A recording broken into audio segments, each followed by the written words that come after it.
بسم اللہ الرحمن الرحیم۔ 5 وقت کی نماز پڑھنے والی عورتیں یہ بیان لازمی سنیں ورنہ بہت پچھتاؤ گی، اور حضرت عائشہ رضی اللہ عنہا کا فرمان بھی ضرور سنیں۔ محترم ناظرین، کبھی کبھی سننے میں آتا ہے کہ فلانی عورت تو نماز کی بڑی پابند ہے، تلاوت قرآن کی بڑی پابند ہے، برسوں سے پن سورہ کبھی نہیں چھوٹا ہے، سفر میں جاتی ہے تو بھی لے کر جاتی ہے، لیکن پھر گھنٹہ گھنٹہ ڈیڑھ گھنٹہ اجنبی لڑکوں سے بات بھی ہو رہی ہے۔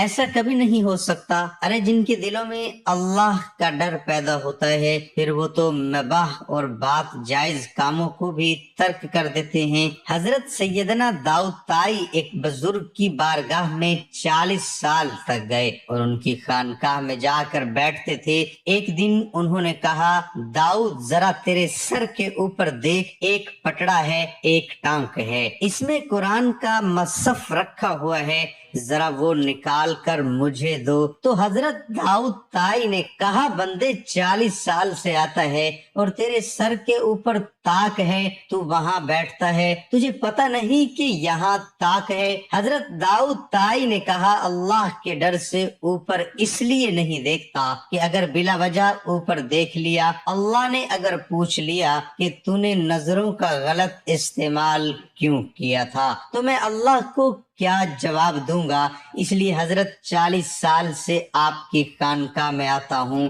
لیکن میں نے کبھی آپ کی طاق تک نہ دیکھی، 40 سال میں کبھی خانقاہ کی طاق بھی نہیں دیکھی جس میں قرآن رکھا ہوا ہے۔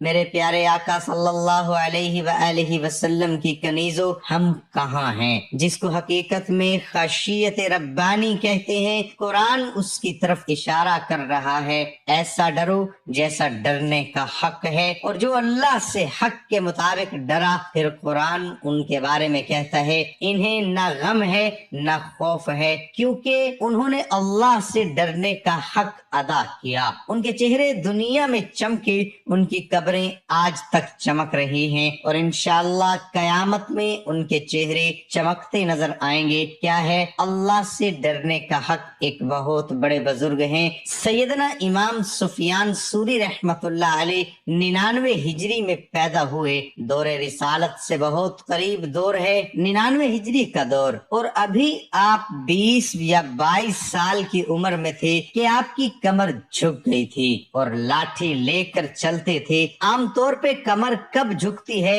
80 سال سے انسان کی عمر بڑھ جاتی ہے، یعنی جب بڑھاپے کا مکمل غلبہ ہو جاتا ہے تب کہیں جا کر انسان کی کمر جھکتی ہے، لیکن ابتدائی جوانی میں امام سفیان ثوری کی کمر جھک گئی تھی، لاٹھی لے کر چلتے تھے۔ شاگردوں نے بہت کوشش کی معلوم کرنے کی کہ آپ کی کمر کیوں جھک گئی۔ توجہ سے سننا میری بہنوں، کبھی نہیں بتایا کسی کو کہ کمر کیوں جھک گئی۔ ہم سے اگر کوئی پوچھے کہ یہ کیوں ہو گیا تو ہم تو پھر لمبی لمبی اس کے سامنے بیان کرتے، بلکہ عورتیں جب بیٹھتی ہیں تو کہتی ہیں، الحمدللہ میں تو پیر کا بھی روزہ رکھتی ہوں، پھر جمعرات کا بھی رکھتی ہوں، یا 13، 14، 15 کا بھی رکھ لیتی ہوں، پھر 16 سیدوں کا بھی رکھ لیتی ہوں، اور پھر میرے چلتے ہی رہتے ہیں۔ میری بہن، کس کے لیے تو کر رہی ہے؟ نفس بدکار نے دل پر یہ قیامت توڑ دی، عمل نیک کیا بھی تو چھپانے نہ دیا، اپنے اعمال کو بتا کر کس سے سند لینا چاہتی ہو؟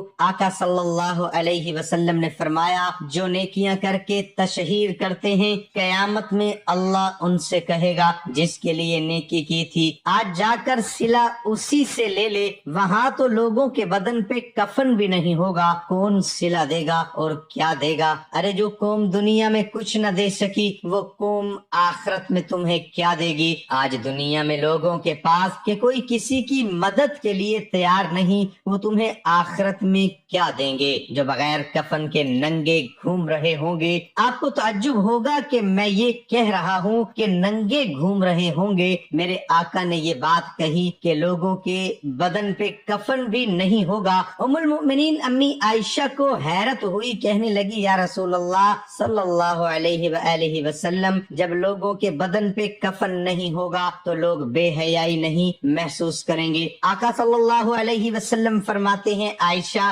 اتنی گھبراہٹ ہوگی، لوگوں کو اپنے آپ کو دیکھنے کی فرصت نہیں ہوگی، وہ دوسروں کو کیا دیکھیں گے؟ عمل تو ہوتا نہیں، جو ہوتا ہے وہ بھی چھپایا نہیں جاتا۔ اللہ والوں کی شان تھی، ہم اپنے گناہوں کو جیسے چھپاتے ہیں وہ اپنی نیکیوں کو ایسے چھپایا کرتے تھے۔ امام سفیان ثوری کی کمر جھکنے کی بات بہت لوگوں نے پوچھی، کسی کو نہیں بتایا، چھپاتے رہے۔ ایک بڑا قریبی شاگرد تھا، لگا رہا، موقع کی تلاش میں پوچھتا تھا، نہیں بتاتے تھے، پوچھتا تھا، نہیں بتاتے تھے۔ ایک دن اس نے ایسے ماحول میں پوچھ لیا امام سفیان ثوری سے، حضرت بتائیے نا کہ آپ کی کمر کیوں جھک گئی ہے؟ امام سفیان ثوری فرماتے ہیں میرے استاد تھے جنہوں نے 50 سال تک کے حدیث کا درس دیا تھا، اور جب 50 سال تک وہ حدیث کا درس دیتے رہے، نصف صدی کوئی معمولی چیز نہیں ہوتی۔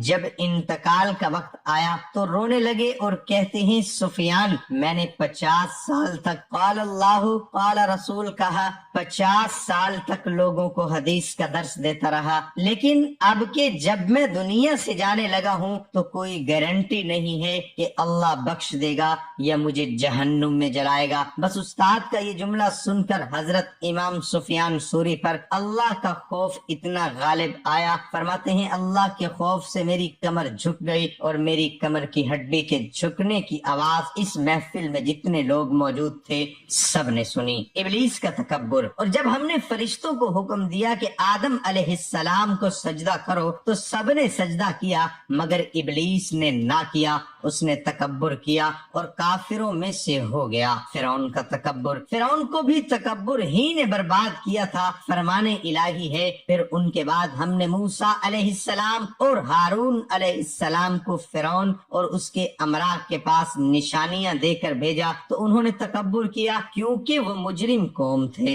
فرعون اور اس کی قوم جب حضرت موسیٰ علیہ السلام اللہ تعالیٰ پر ایمان لانے کی دعوت دی تو اس نے تکبر کے بنا پر دعوت کو قبول نہ کیا، آخر اس کے تکبر نے اس کو سمندر میں غرق کر دیا۔ قوم عاد کا تکبر۔ قوم عاد نے بھی تکبر کیا جس کی بنا پر وہ عذاب میں گرفتار ہوئے۔ ان کے متعلق فرمان الہی ہے قوم عاد نے زمین پر ناجائز تکبر کیا اور کہا ہم سے زیادہ کسی کا زور ہے، یعنی ہم سے زیادہ کون طاقتور ہے؟ کیا انہوں نے نہیں دیکھا تھا کہ اللہ نے انہیں بنایا، وہ ان سے زیادہ قوت والا ہے، اور ہماری آیتوں کا انکار کرتے تھے۔ بس ہم نے ان پر نحوست کے دنوں میں زور کی آندھی چلائی تاکہ وہ دنیا کی زندگی میں ذلیل کرنے والے عذاب کا مزہ چکھ لیں، اور آخرت کا عذاب تو بہت ذلت آمیز ہے اور ان کی کوئی مدد نہیں کی جائے گی۔ عبادت پر تکبر۔ اور ہمارے رب نے کہا مجھے پکارو میں قبول کروں گا، اور لوگوں میں سے وہ جو عبادت کی بنا پر تکبر کرتے ہیں ان قریب ذلیل ہو کر جہنم میں داخل ہوں گے۔ عارفین اور فقراء کے نزدیک عبادت پر فخر کرنا، مغرور ہونا یا تکبر کرنا